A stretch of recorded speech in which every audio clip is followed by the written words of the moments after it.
Um, Hi, can you hear me? Audible. Great.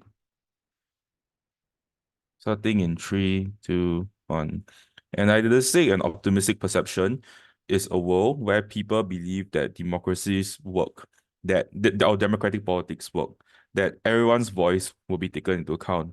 And the reason why this narrative or this perception has been built upon for many, many years is because of things like narratives in society that claim that democracy is the best form of governance. The fact that the Soviet Union fell and United States is the only form of superpower out there suggests to many people around the world that democracy is infallible, that it's something that can address many social ills within the world and many social conditions that exist.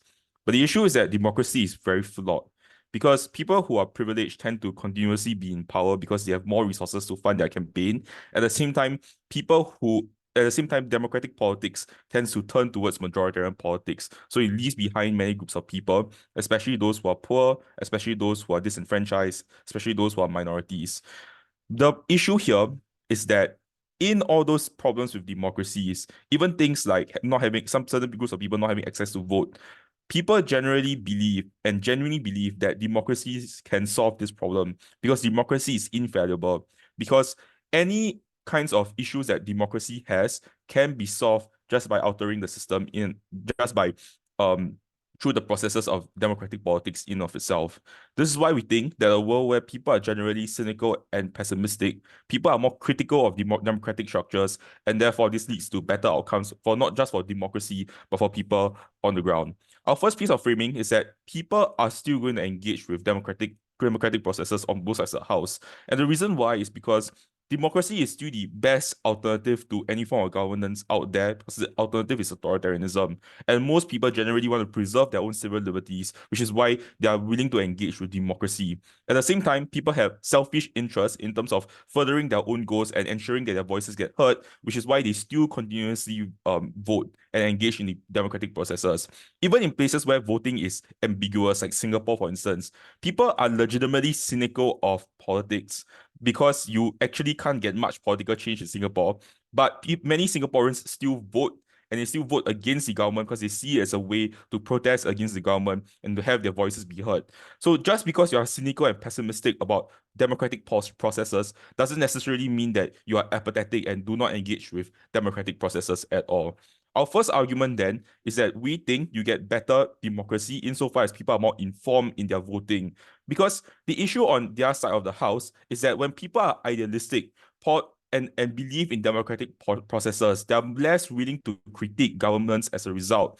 That means that politicians and people in power often can do things like lie to their population or overpromise on things in order to get into power, but don't deliver on those promises because and prey on the fact that many people are short-termists precisely because of the idea that the perception that democracy is infallible because they have optimistic and positive view of democracy. And what therefore happens is that you results in situations where people just cast in ill-informed votes in general. They don't really see that politicians can't make their promises come true as a result. And people buy into what these politicians necessarily say. But even at best, when people eventually realize that their politicians are lying, often the harm is already done and they still think that in 4 years' time, when the next election comes, we can solve this problem all over again. But it leads into a cyclical cycle where politicians continuously lie to their people, and there's no accountability put in place as a result. We think that in a world where people are far more cynical and pessimistic about politics, they are more willing to critique their own politicians and the policies that they because people are more critical of it. People recognize that these policies might not actually come into fruition. And that's how you get more informed votes come into place. But more importantly, it's also the fact that you change the decision calculus of many of these politicians. Because now, as a politician, you can't do things like rely on rhetoric and try to smoke screen your way through like whatever campaign you're trying to do because of the fact that you know that your population is far more critical of you and demands for greater forms of accountability. This is important because just on principle, if we're talking about what makes democracy works, the prerequisite to ensuring that people have democratic votes is that they have to be informed in the first place. We prove to you why people are far more informed on the outside, which is precisely why it's the case. They are more like that we better preserve democratic structures as a whole, and you prevent things like authoritarianism from coming to fruition. Before that, yeah, so your case is damn assertive. Why isn't it equally likely that because people think democracy is so good and beautiful, that when politicians overpromise and don't deliver on it, they say, wow, this was a shit politician that tarnished democracy. Let's get a better one and therefore create accountability. I think the problem is that the harm really occurs within the interim. That is to say that insofar as you vote them out in the next election cycle, they often already get into power in the first place. But I also want to note that it's far harder to vote someone out of power because of the fact that when you enter power, you tend to have more resources working towards you. For instance, the fact that people, long-established political parties tend to get regular seats in government because of the fact that they have a legacy behind them, which means to say that those harms accrue under your side of the house. Let's then talk about a more certain outcome about what happens in terms of how do we create social change and how politics and discourse necessarily change. Because in their side of the world, any critiques against the democratic processes often gets shut down by people, by majoritarian populations or people in power because they feel that the democratic processes are fine, that we can resolve many social ills and many inequities through the democratic processes. And so that leads into worse forms of discourse that necessarily happen. What happens outside of the house is that when people are more cynical and pessimistic, people tend to talk and engage more with one another in terms of the political processes that exist. People make more critiques about the government and they talk about it with one another. And that's how you spread more information around society. But what then is the implication of this? I think the implication of this is that when people better address them. But more importantly, is that people recognize that democracy cannot solve every single social ill out there. And therefore, they turn to alternative measures and alternative means in order to solve those kinds of societal ills. Because notice that what that means is that instead of, for instance, trying to let African Americans in America get more like welfare through democratic processes, you do it directly through engaging in NGOs and charities because you don't believe that the democratic process can solve these kinds of problems. And this is a better comparative because often democratic processes and governance tends to be filled with bureaucracy, and at the same time it's uncertain whether or not these kinds of things actually work. But the comparative is that people turn to more proximal actors to try to address social ills, things like NGOs, charities, and so on. We think that those are far more effective in terms of creating change for people. Beyond that, it's also about addressing the actual problems within democracy that only exist under outside. Things like black people not being allowed to vote in America, for instance. So that only changes when you have a cynical and pessimistic view about democratic politics. I thank the speaker for their speech. Now calling on Elo here.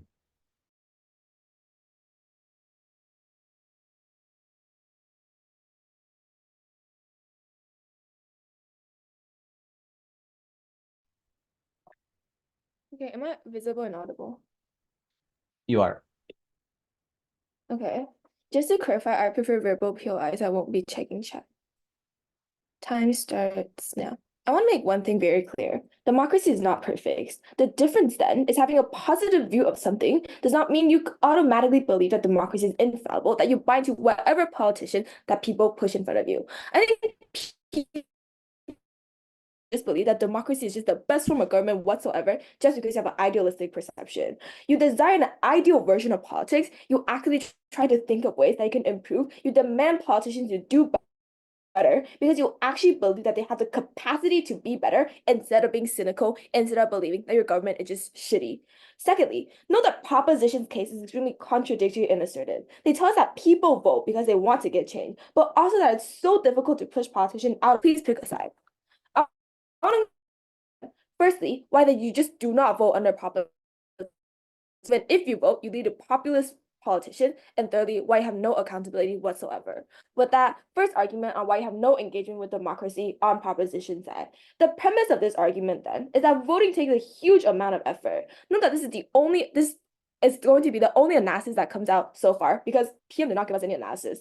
First, 3 reasons for this. Firstly, you need to take time out of your day in order to vote. It is difficult as oftentimes there's no state holiday in order to allow you to vote. Oftentimes you prioritize working to actually get a salary instead of going to vote. But secondly, people live very far from voting booths. Time is oftentimes zero sum. They would rather trade off with other opportunities, especially if they have a cynical perception, especially if they believe that voting does not amount to anything. Secondly, note that the perception of how voting affects you is oftentimes extremely uncertain, because especially when you talk to other people who also like politics, who talk to you about the politicians, for example, you feel less knowledgeable about the issue, or the past politician that you voted for example, was not elected. Often this means that individuals do not really believe that they are capable for change, especially if you constantly push for the narrative of cynicism under their side of the house. This is important because you then create a high barrier of entry to voting on their side. Yes, people still want to preserve their voice, and yes, voting is the way to do it. But when there are so many disincentives, and at the end of the day, the politicians that you voted for did not get represented, or that you do not feel that you're voting for the best possible candidate, there's too many obstacles in your way for you to prioritize preserving your voice over voting. The harms is extremely important because it's a principal violation of your individual agency. You lose the ability to tangibly express yourself in meaningful ways because you do not go to these voting booths to begin with. Note that the state has inherent power asymmetry over you. You are unable to combat that under proposition side. But thirdly, this utility only exists if you actually vote. The state cannot include policies that actually include your life or make meaningful policies if you do not engage with politics to begin with. That's why it's important for people to vote. This is important because even the system becomes better under their side, even if people have more pessimistic perceptions of politicians on their side of the house, they're still unable to change because people do not engage with the system to begin with. I want to go into my second argument then on why you lead to the rise of populism on their side of the house. Because in the case that people actually vote, they still vote for populist individuals because they're the only individuals that can offer them a way out of their extremely cynical and pessimistic views. Because if the system is truly as horrible, no, that's the definition of cynicism. You believe that there's no hope for the system. You believe that it's unlikely to make any change. You are unlikely to vote for people who came out of the system to begin with. What this means is that oftentimes politicians on the ballot look like Biden, who are political elites who come from giant families who are also past politicians who need connections in order to reach the place that they are. Oftentimes, the majority of politicians who come out of the traditional voting system are the same. And when you hold a pessimistic view, and if you believe that democratic politics as a whole is pessimistic, you are less likely to vote for these individuals to begin with. What this means is that either A, you don't vote to begin with, which, like my first argument already established, greatly takes away your agency and ability to express yourself. But second, this means that you are more susceptible to populist rhetoric because populist politicians do not come out of the same system, and it is only through them that you can offer any sort of any resemblance of hope outside of the system. That's why you're more incentivized to vote towards them. This is bad for three reasons. Firstly, they get elected. That's just bad because populist politicians are obviously not the most ideal form. But secondly, even if you're not elected, the discourse surrounding politics becomes extremely toxic because their policies doesn't become how we can better the economy, for example, but rather about hating immigrants or extremely populist rhetoric things that make people buy into their ideas. They play towards extremely right-wing and conservative discussions in order to get more people to vote for them, in order to appeal to your cynicism that proposition sides tries to propose. Thirdly, then, minorities self-select out of politics. This is the case because when you see the rise of these populist leaders, they never feel represented. They're always the one being hated on because of these conservative discussions. This is important because minorities are often the ones with very little representation within politics to begin with. We ought to prioritize minorities to get their voices heard. Fourthly, there's often very long-term global ramifications that come out of bad politicians. This looks like them reverting existing positive progress regarding certain policies. This looks like reversing other policies that better politicians have already made. Note that this is important because when these things happen, oftentimes the harm of this compounds. What this means is that even if other politicians in the future is able to reverse the harms, the very fact that you voted in this extremely cynical, extremely populist politician means that oftentimes you need to spend significant efforts to ensure that all of their bad policies get reversed. This is horrible because this means that even if you vote in better politicians in the future, you still create more distrust internally within the system because you constantly see this past politician trying to revert all the efforts that this horrible populist politician is doing. Sure point. Do you think that Trump voters were optimistic when they chose to vote for him, or were they cynical? They were cynical, right? The entire reason people buy into people like Trump or populist rhetoric is because they believe that they're the one that offers them a future out of this extremely shitty system that you framed to us to begin with. What this literally just proves our point for us. But secondly, I want to explain why this harm actually compounds. Because when you constantly are voting for leaders who are populist and you have another leader try to undo it, the entire political sphere becomes extremely inefficient because people are just doing what each other is doing, but you have more people lose trust in the system, more people do not engage in democracy. This is worse. I want to very quickly talk about my third argument then on accountability. The thesis of this argument is that people don't think politicians can become better. That's why they do not hold them accountable. The comparative then is that when you think of the ideal version or have a benchmark of what a good politician should look like, you're more likely to encourage these politicians to become like that. You're more likely to discuss with other individuals to talk about what other better policies this politician can propose, because you actually have an idealistic view of what politics should look like. On the proposition side, if everyone already thinks that politicians are corrupt, then there's a race to the bottom. Politicians are oftentimes just going to take the path of least resistance. Note that proposition also concedes that this exists, because politicians do not need to constantly try to become better, given that everyone already thinks democracy is an extremely shitty thing, and that they already do not have a lot of hope in the potential of politicians. This is bad, because you harm individuals in society, given that you don't have any mechanism of self-improvement under proposition side. Proud to oppose.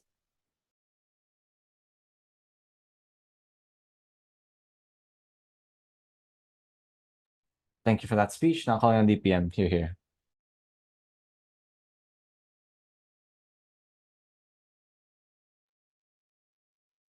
Hello, can you hear me?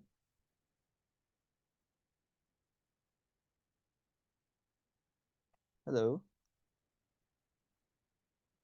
Hello? Can I be heard? I can hear you, but I'm not You judging. can be heard. You can be heard. Oh, okay, awesome.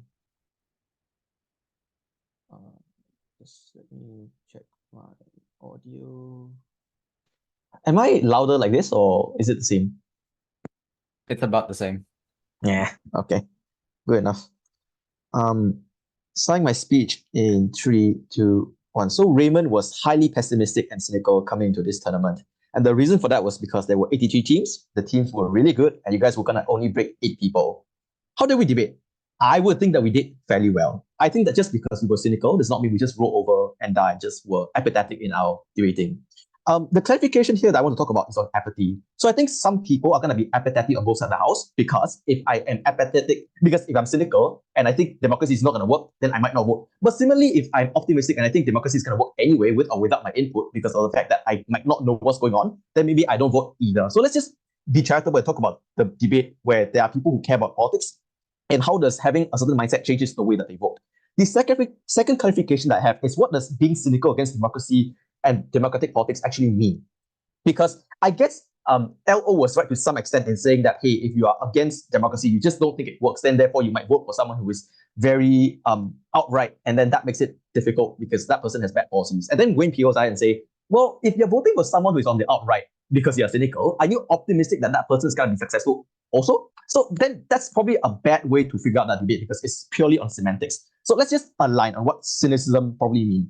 I think it probably means that you suspect that each and every member who's involved in the political process is likely self-interested, because it's a fairly intuitive assumption that I think we do make outside of politics. So for example, when we're dealing with like other people, dealing with businesses, trying to deal with insurance agents, we are generally suspicious of these people in these ways. We are suspicious and cynical in these ways. The second is in terms of promises. So we are cynical that the information that are being presented to us are factually fully accurate. I think we do give precedence to some sources. We suspect, for example, the way in which these things can be interpreted. So, for example, if a politician says that they can implement UBI in 10 years to a certain amount, I think we're fairly suspectful. Like we can agree that it might be a good thing, but we are cynical about the fact that it can happen within that time frame or the amount of money that's going to trickle down from then on. After that, I'm going to do 2 things. The first is I'm going to talk about how the mindset of pessimism and optimism changes the language of politics and the means towards political engagement. The second is I'm going to talk about why is it the case that certain people are structurally failed by democracy on both sides of the house, and why is it the case that cynicism is the only metric of theirs towards empowerment. First, on how does the mindset of pessimism changes politics. I want to talk about how most politicians campaign. They do a couple of things. The first is they campaign based on their profile. So, for example, they come from a good background, they have experience in politics, presumably they are held in high esteem because they have held like 7 jobs. So, for example, like if I was a businessman, presumably I know what's up with the economy. Secondly, they wrap themselves in optimistic and nebulous allusions. So, for example, make America great again, stand for God, stand up for the veteran, be strong. Allusions that don't really make sense, but nonetheless are optimistic because it sells a better future in artificial form. The third is about making excuses. So maybe I failed in the previous term, but I might be successful next term. I figured out something. I've dealt with an opposition that was trying to distill my bipartisan support. In which case, like there's something that's likely to change. Why is this the case that the points are likely to work? The reason for this is because of power symmetry. Because these politicians get lobbying money and then pump a lot of money into getting their messages out there. So you're always constantly bombarded with their ads, with their promises, with their propaganda. And then the only thing that you have at your disposal is of the fact that you have your own cognitive function. So what that means is that on outside of the house, being pessimistic is an important counterbalancing force against the rhetorics that are going to be pumping out from the politicians. It might be the case that they failed before, but they're using everything in their power to make you feel as though they won't fail again, therefore distilling and subverting your rational thought. Why is it the case that the mindset of pessimism then likely creates a delta in this?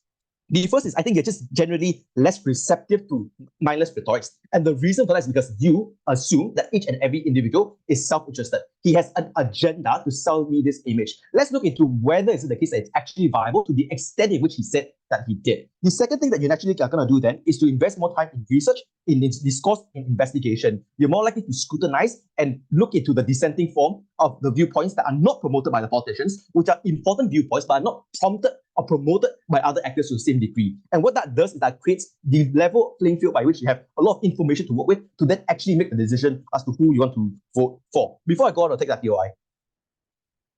So this assumes that politics exists in a vacuum. Obviously, that's not true. Politicians need to win by beating other politicians. So why isn't it the case that on both sides of the house, politicians will interact with one another in a way that creates a degree of information, even if everything you say about our case is true?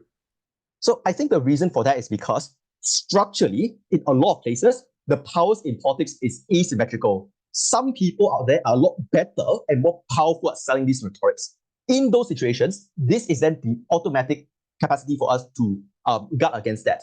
You are dependent on the fact that politicians can call one another out, but a lot of the times they collude, a lot of the times they're mutually involved in bad things altogether, in which case the mechanism doesn't work in the way in which you describe it to be. Second, why is it the case then that some people are structurally failed by democracy? And why is it the case that they only have cynicism to protect themselves against? So therefore, it's the case that you force them to be optimistic, they lose this self-protection mechanism. Note that this works independently of the premise that we talked about earlier. I would argue to you that these people are more vulnerable, and therefore we should focus more on these people. Who are these people? The first group I want to talk about are the people who are minorities who are underrepresented.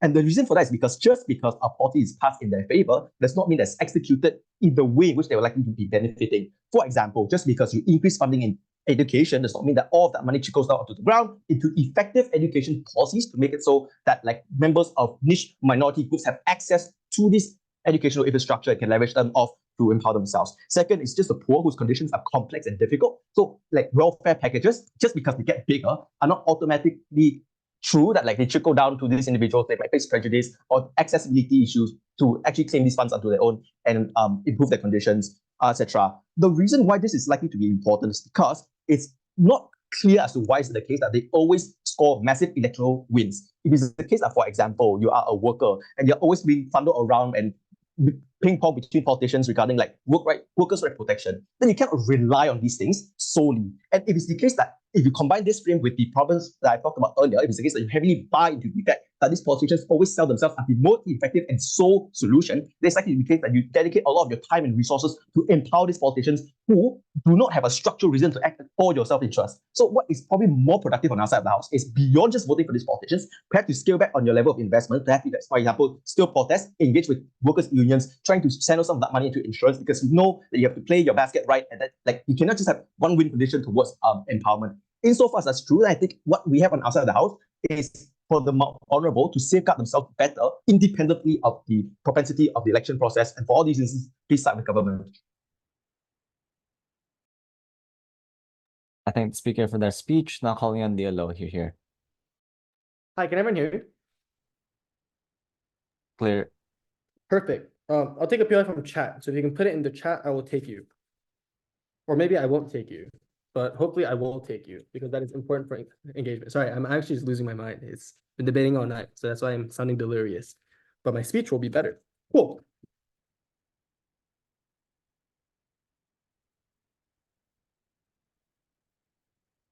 So DPM chose not to respond to our case and just counter assert a bunch of shit. So the first way we're going to beat proposition in this debate is actually respond.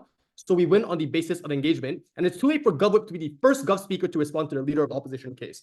PM had, rather, GovBench had 3 arguments. The first claim they explained was that people are uninformed because they do not know how to vote meaningfully, and that is a bad thing. There are 3 responses. First of all, even if it is true that they vote on the basis of a lack of information, it is fine for the reason that over time that information becomes better because you enter politics, you listen to the people talk, and then you get informed over time. So even if the initial point of voting is uninformed, that is fine because you get informed over time. But irrespective of that, this was uncomparative because Valerie explains why the comparative on their side is one in which you just don't vote altogether because voting is incredibly arduous. So yes, it is correct that in a perfect world, as Prop explains, you can try and hold the politician accountable, but we explain why rather than doing that, you just opt out of voting because voting is too difficult and you have so many other interpersonal, livelihood, economic things that are in front of you that you have to do. That is why you do not get the alternative that DPM talks about, and that is why we get ahead. The DPM response to this was to say, well, no. But actually, if you are optimistic, what ends up happening is you just like think you don't need to vote because even if you don't vote, the system works. Like, dog, no, that's not the motion. The motion says you perceive democratic politics to be good. It doesn't say you become stupid and don't know how democratic politics work. Obviously, the average person knows if you don't fucking vote, then you can't fucking sway the election. So you're likely going to vote on our side of the house anyways. The second response towards it is just to say, I'm not sure why you're uninformed because obviously the process of democracy requires information. And yes, maybe politicians don't give a shit because maybe DPM is correct. There's asymmetry of power. I actually don't think that's true because like there are a lot of politicians who are on equal footing, right? But even if that's true, we explain why there are other ways for you to access information. The media, for example, NGOs, for example, and often you don't need massive amounts of investments to know about this. If you scroll on Instagram, one of the news might be like, motherfucker politician's lying. And be like, I know now. So it probably is the case that you can get information on our side. If anything, you're more willing to be informed because as Valerie explains, the degree to which you're willing to engage with political systems increase. So you're more willing to read about these news on their side because they think it is pessimistic and they think everyone in the system is an asshole. They don't think the system can yield as much change and therefore they opt out and disengage with the system altogether. But the final response here is just to say like,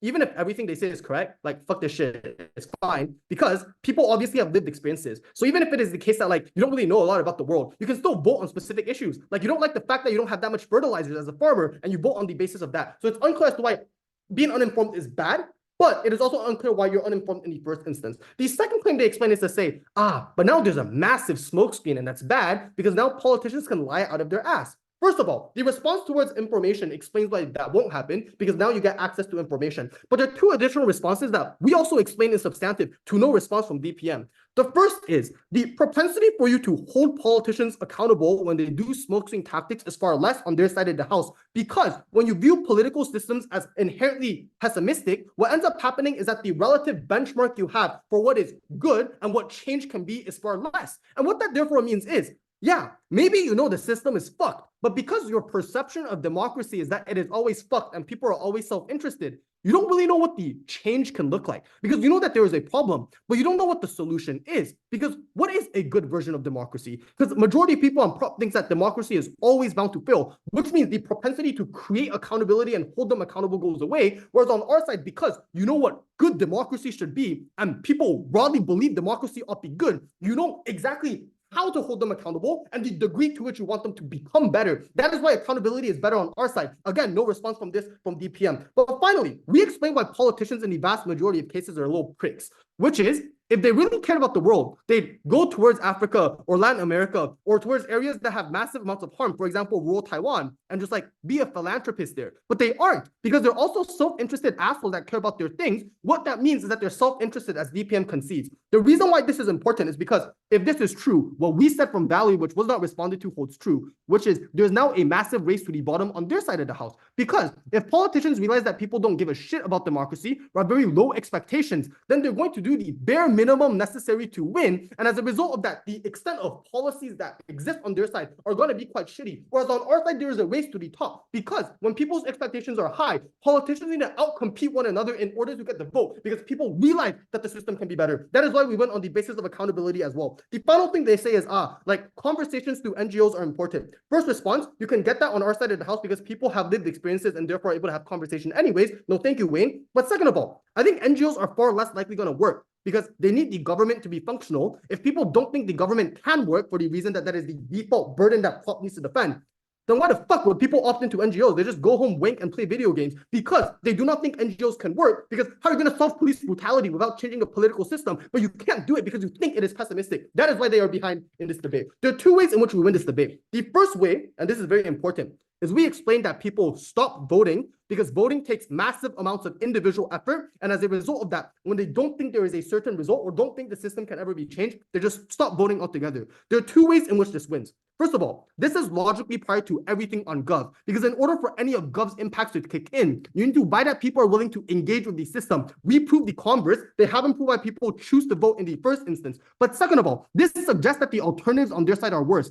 Because yes, maybe in the worst case, you need governmental policy to make change. But if you think governments can't work, you're more likely going to turn towards radicalism. You're more likely going to turn towards violence. And that is where there's an active harm not only to you, but also third parties around you. That is why we win the debate. Yeah, wait, I'll take your POI. The biggest problem in your case is you don't explain how can you fix the flaws in democracy and why it would be successful.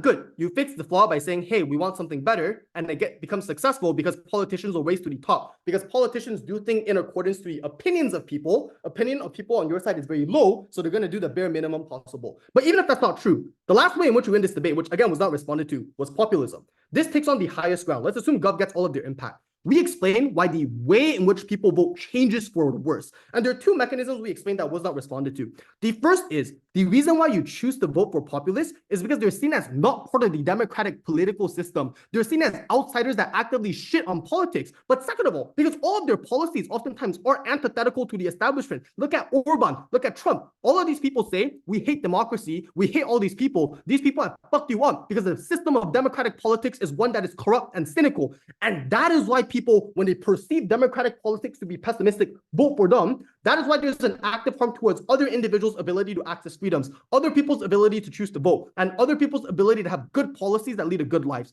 All DPM says is, well, no, but you view voting for them as pessimistic as well. No, because our mechanism was that there's a difference between democratic politics and populists who claim to operate outside of democracy. That's why you vote for them. And even in the best case on their side, they lose the debate. Oppose.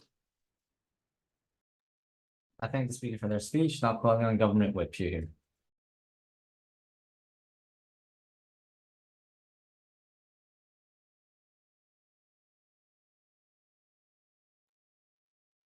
Well, am I audible?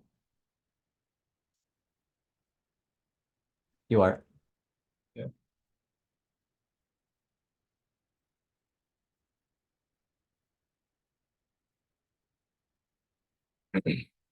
Cool.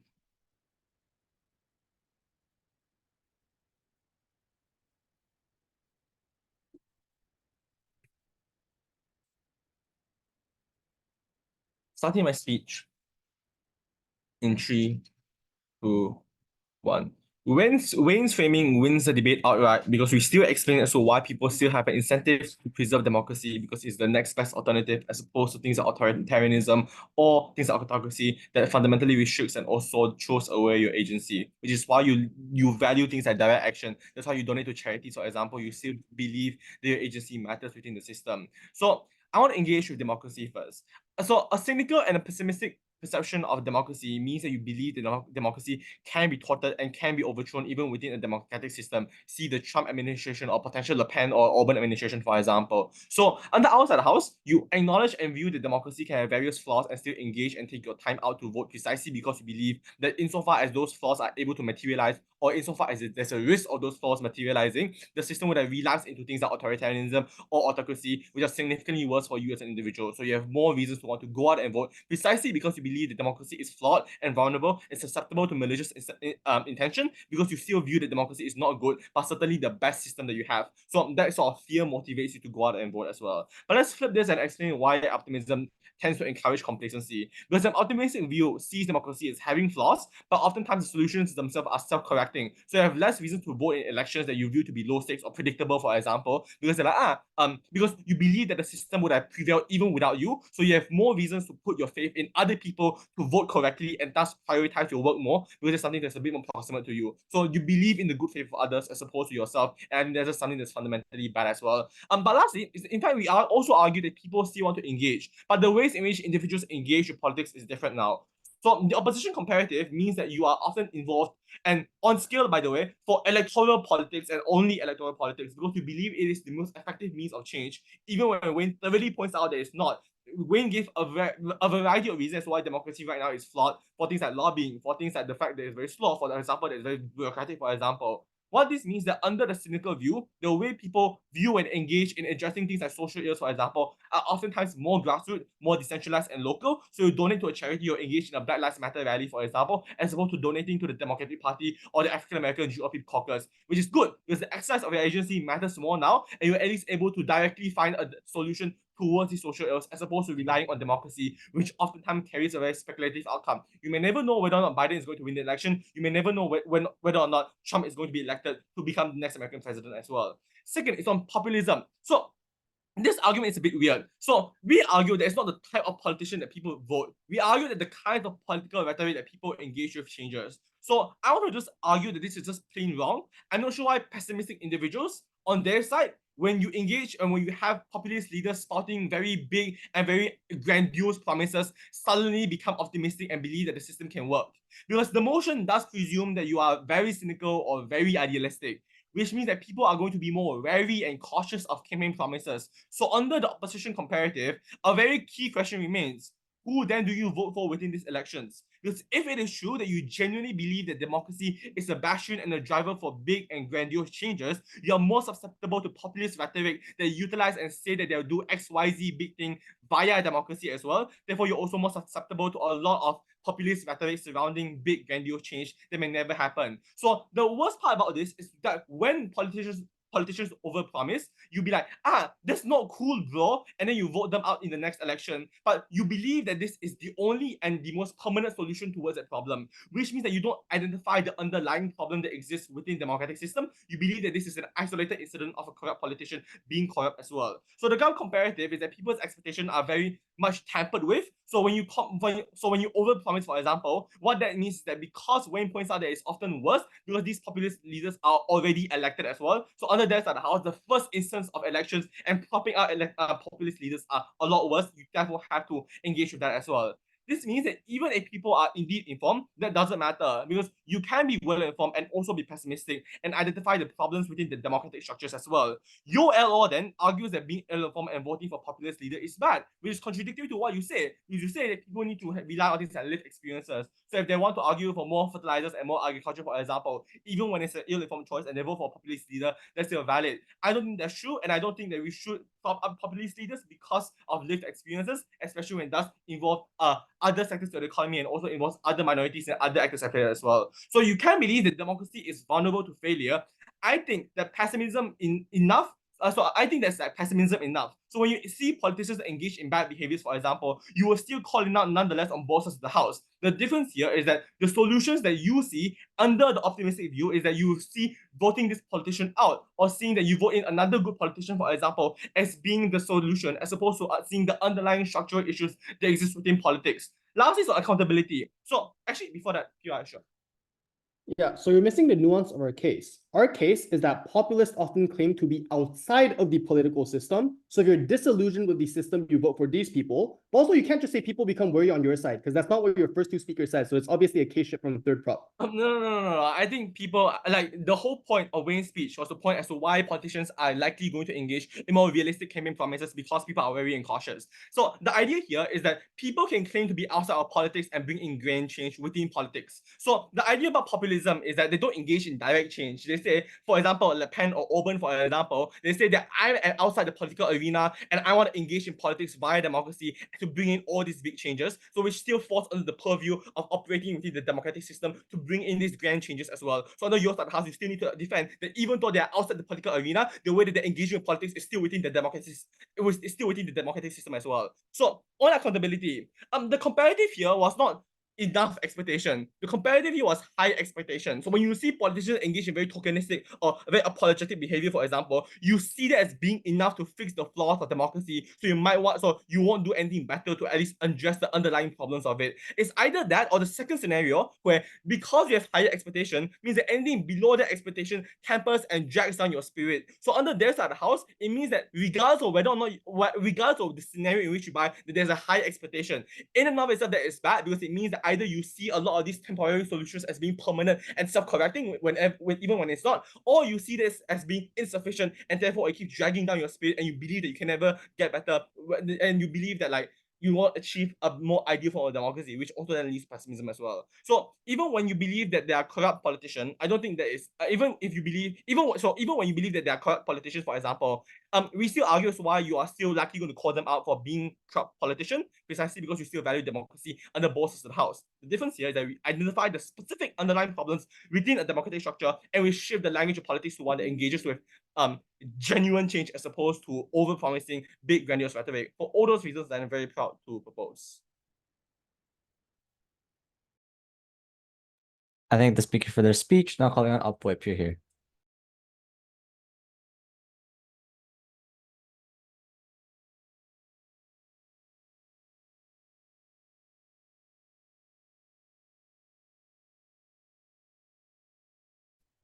Okay, can everyone see and hear me?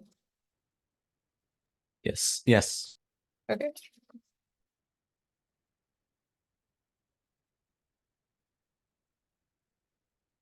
Okay, variable PI.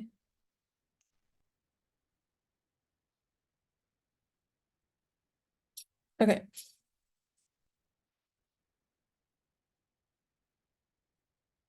Starting in 3, 2, 1. I just want to note the case shift in government whip when they realize that they're kind of losing on democracy. Because the first two government speakers explained why people find the system as bad and people are very corrupt, but government whip switches to saying that people fear democracy is going to get toppled. If that is the case, then people are likely, and if it is true that people are likely to think that democracy is going to get toppled and destroyed, you therefore that feeds into our arguments about how you prioritize other stuff because it becomes more proximate to you, and also you just feel like you have, like, if it is gonna die, why try it, you know? Like, so that actually feeds into our argument. Two things then. Firstly on participation, and secondly on political outcomes, thirdly on populism. Firstly, then on participation. The first thing I want to prove is why you have no incentive to vote. And I want to note that in order for proposition to win, they need to concede that there's a huge time trade-off that individuals have to make in order for their vote to be meaningful and educated, as proposition wants to talk about. So it's not just you taking one day out to vote, it's you continuously watching television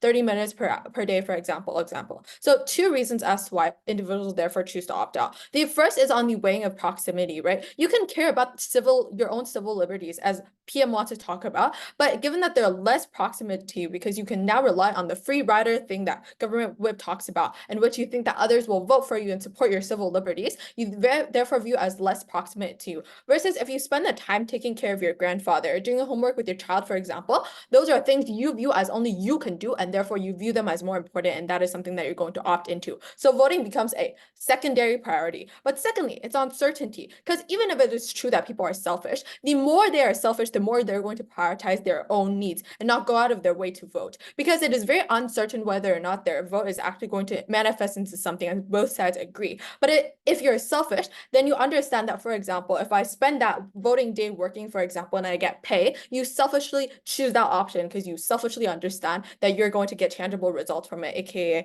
more money. So the conclusion of all of this is most individuals on proposition choose not to vote. The reason as to why this is winning is because, firstly, the policies on proposition get really unrepresentative. Even if they prove that the individuals who vote highly scrutinize the policies, the problem is that individuals who do not vote therefore do not get represented. That's really bad, because individuals who generally don't vote are minorities on their side of the house, because the pessimistic messages that they're spreading are the most perverse for minorities. Things like, your voice is never going to get heard because you're always going to get less votes, etc., are the ones that decrease the minority representation in terms of policy. So they harm the individuals they're trying to protect. But secondly, this leads to less accountability.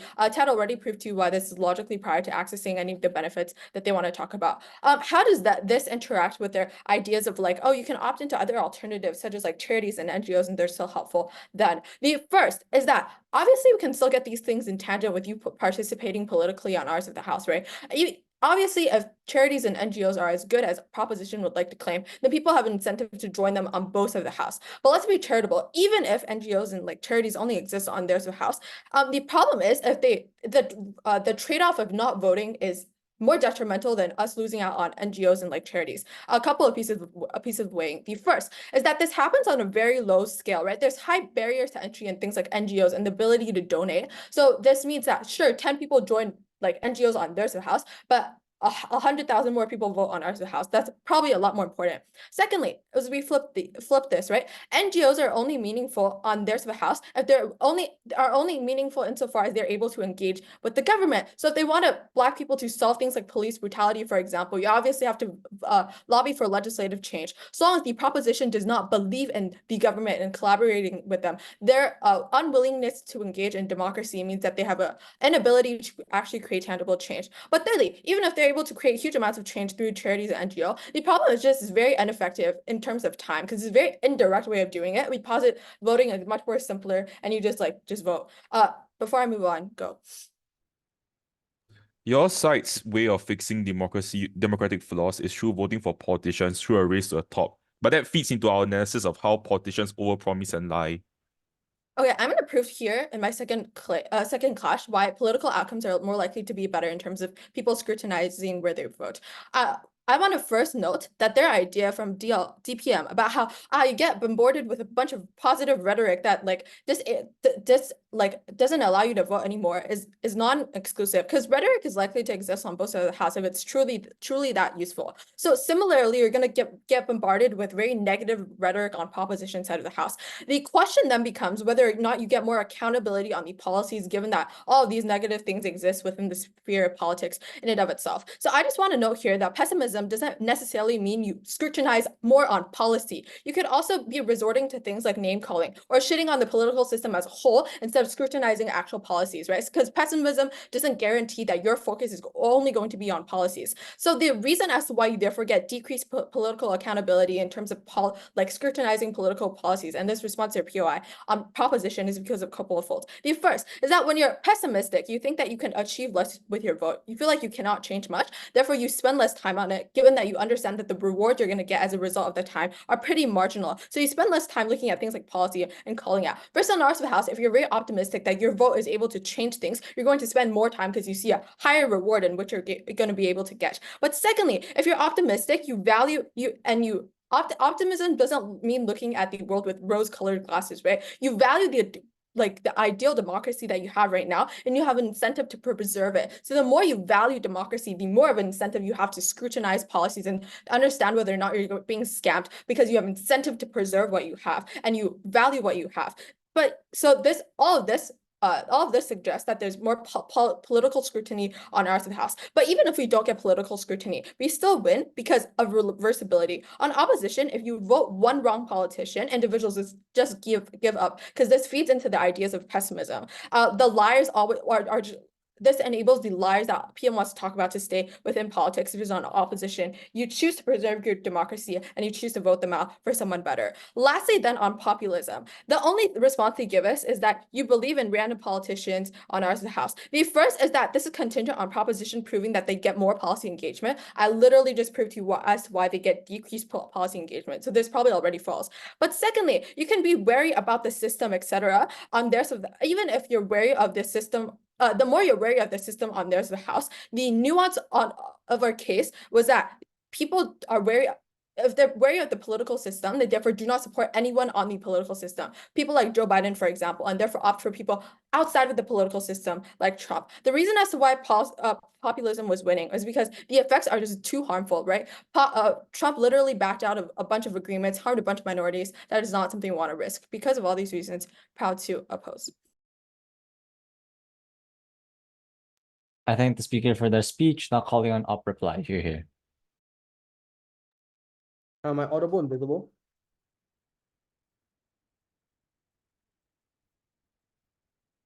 Vince and the panel? Yeah, you're audible. Okay, thanks. Okay, I'll start then. And if Vince, you don't hear me, just let me know, and then I'll start again. You're good, my bad. Easy now, cool. All right, let's get started. The reason why we win this debate is because proposition never understood the nuance of our case, and as a result of that, they never meaningfully responded to the different sets of scenarios we explained. Because let's be very clear, Raymond is wrong. Our case is not contradictory. Our case explained why in all different iterations and scenarios possible on proposition, a world that is cynical and pessimistic is horrible. Let us go through these outcomes. The first set of outcomes we explained was to say that people just stop voting altogether, and that is a massive harm, not only for the principal reason we explained in first op, but in second op, we explain why this is bad, because it reduces future mechanisms of recourse. Because if you don't vote, then how are you going to do any of the thing that Proposition 1 in terms of holding individuals accountable, which is why this was the logically prior claim for us winning the debate, and for opposition or proposition, if they didn't respond to this, they can't win because they don't get any of their impacts. Let us view their responses towards it. The first thing they explained, and this came out in third prop to be clear, was no, because if you're cynical and pessimistic, it means you are wary and scared that the political system will fall because you think democracy is very weak. And as a result of that, you're going to vote. The first observation I would make, and I want to be very clear, and maybe I'm wrong, is that I'm pretty sure this is a case shift, because first and second Gov's explanation of this mechanism wasn't that you are very scared, therefore you engage with the system, but that you engage with the system because you think all politicians are corrupt. And I want to point out this is a huge case shift because these incentives are very different. And as a result of that, the third prop material is new. But second of all, even if you don't buy that, like the definition of pessimistic and cynical is not that you're scared, is that you think it's a dog shit thing. So they can't use that because it's not fucking part of the debate. And that is why they are out. But even if you buy that, this reframing from Gov Whip that they try to do in a last-ditch effort is legitimate debate strategy. We gave you two responses in Op Whip that beat this. The first was, even if it is true that you try to hold the system accountable, the issue is that the comparative capacity to hold the system accountable is far less, for the reason that you expect far less from the system, and therefore the way in which you benchmark democratic accountability is far less. And let's be clear, let's be very charitable. Let's assume people for some reason on our side stop caring because maybe they think the system is perfect, so they stop holding it accountable, and the majority of people do it. That's fine, because the minority of people who genuinely speaking really care about the system are still going to engage with it. But at that point in time, the capacity to engage with it is better because you know what good democracy ought to be like. So the margin and the ability for you to hold the system accountable to a higher degree exists. So if you buy that accountability is symmetric, we explain why the degree of accountability is higher and we get ahead there. But second of all, Letitia explains, reiterated from first op to no response from the second and third prop, why there are a lot of reasons why you don't want to vote. And the reason why this mattered was because those reasons as to why you did not want to vote are reasons as to why, even if you think democracy is better than authoritarianism, there are more proximate concerns that existed in your life, like whether or not you can send your daughter to college, like whether or not you're able to give your mother money. And as a result of that, you defaulted to prioritizing those because you did not think this weak democratic system can yield positive results. So you deprioritize voting. That is why people don't vote altogether. And even when they do vote, the mechanism in which they hold democratic systems accountable is at best haphazard. That is why they lose on the debate, because we explain in the worst case why no one votes, so no accountability. In the best case, accountability is symmetric, but we hold them far better accountable on our side of the house. This is the first reason as to why we get ahead. The second reason why I explain is, let's assume people do vote. So let's give them the benefit of the doubt. In those instances, we explain why things like populism are far more likely going to happen and that was a harm. And no, they don't actually respond to this because all they say is, well, populism can happen on your side. No, it can't. Because the reason why people vote for populist leaders is because they claim to be outside of the political system. So when average Joe is disillusioned with politics, they vote for Trump, who says, we also hate political system. Let's overthrow the existing political establishment and all of the other candidates who are part of the political elite. That is why these individuals vote far more on their side of the house. Note they had two responses. The response is, well, that is symmetric. No, because maybe the same policy gets suggested, but the means and the mechanism by which you talk about it is far more civil. That is why you create a safe space so people have the ability to engage in the voting. And the second thing they say is, well, no, but the issue is like, obviously, like if it is the case that people are going to be super populist, then like maybe that's just like bad. Like that was our point, right? It was bad because of the active trade-off it made. Let's assume maybe in the best case that there's over-promising. We explain why over time you're able to moderate for that, but the type of harms that populist leaders create are irreversible. That is why we win this debate very clearly. I thank the speaker for that speech. Now calling on Gov reply. Here. Hello, can you hear me? Yep. Okay. 3, 2, 1. So I like Ted. I really tried my best, but Ted just like shouted on us. I guess we didn't give Ted the speech that he deserves, but I think we did one thing that Ted did not do. We explained specifically what cynicism and pessimism look like. We told you specifically how when you're pessimistic and cynical against a particular thing. This is prerequisite to the outcomes on both sides of claiming. We have to explain what we are pessimistic against and what we're optimistic for. We told you directly that we are pessimistic. We're suspectful of the fact that politicians can be self-interested and will put themselves ahead of us. We suspect that their promises, even if true in trend, are not specific or true, are not true in specific, and it's potentially the case that they have an incentive to lie to us to get into power. Because we know that politics is likely to be a shit show and that people have an incentive to do bad things, we can be afraid and therefore we value our participation. So Raymond's frame is actually not out of the debate, it's just an evolution of the things that we've set up beforehand. This is likely true because when we're dealing with people who are trying to make us promises, but without the billion-dollar campaigning that politicians have, like insurance or property agents, this is the cynicism that we default to. So we told you the problem. Politicians use the billion-dollar campaign funds that they have to inspire confidence and dilute and misrepresent reality. This is also a race to the bottom because presumably people who are better at promising an optimistic reality gets more votes and then get into power. If it's the case that they don't execute, then they just run the program again and make excuses for themselves. Our fiat is that the cynicism on outside of the house is a corrective mechanism against this. So you have more immunity against fake promises and fake rhetorics. You're more likely to engage in discourse and investigation and allows you to make more informed decisions. Against this, opposition has three responses. The first is that there are competitions between politicians and therefore they can potentially call each other out. However, I want to note that their whip dropped the response against our claim on asymmetrical power because one, politicians can still have more resources over one another. So the ones with more resources to propagate the optimism can still get ahead. Secondly, I think it's potentially the case that in certain areas, you just don't have access to people who are reaching out for you towards like the dissent. So for example, in like a very blue or red state, for example. But third, like derivative from our illustrations, if it's the case that you're cynical and you're bombarded with two parties talking bad things about one another, then that just allows you to facilitate information a lot better because you disregard the promises.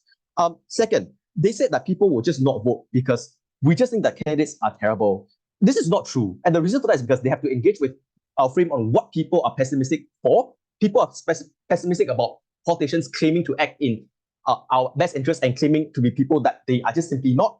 We are still likely to care about things and wanting to get certain policies passed through. Second is that I'm not quite sure if not voting is a bad thing. I know objectively lying to voters and compelling them to vote out of the fear that something might happen because they are not is probably a bad thing because that's coercion. But the autonomous decision to not vote because you feel uncertain, that's probably not a bad thing. So at the end of the day, I don't think they have a moral outcome. The third is, I think the reasonable case is that you still vote. The way you vote changes. So the way you interact with the rhetorics change. The way in which you ask politicians questions change. The way in which you see which politicians are more likely to be trustworthy changes. These are things that are the best outcome that we have that they don't engage with. The last thing you talk about is why is it the case that radical actors can present themselves as alternative to the democratic system. But the way in which these individuals get into power is also through a vote. So presumably it does seem like these people are optimistic about these people being able to come into power through these means and then doing the things. And here's the net issue then. At no point was they clear in what exactly are they optimistic about and why are they optimistic and why is that interpretation of optimism fair? Without these illustrations, it's just impossible to grasp any of their impacts, which is why they can just fickle and choose when is it the case that you're optimistic and when is it the case that you're apathetic. At the end of the day, then we don't have a collective sense of them. The last thing that we think is still a violent win condition is that at the end of the day, we cannot fear that all politicians will pass good policies and therefore change will be materialized. It's likely to be the case that the people who are the most vulnerable and minorities still are left out. Under the current system, they are exploited because politicians caveat votes and support from them in terms of like donation money, and that makes it so that they give it to people who don't necessarily protect them or don't have the same degree of certainty in offering protection. It's better for them to do it themselves. The only way in which they can do so is to be cynical and pessimistic, even if it's the case that they don't vote. For all these reasons, please side with government. I thank the speaker for that speech, and congratulations everyone, you're free to cross the house, debate's over. If the judges could meet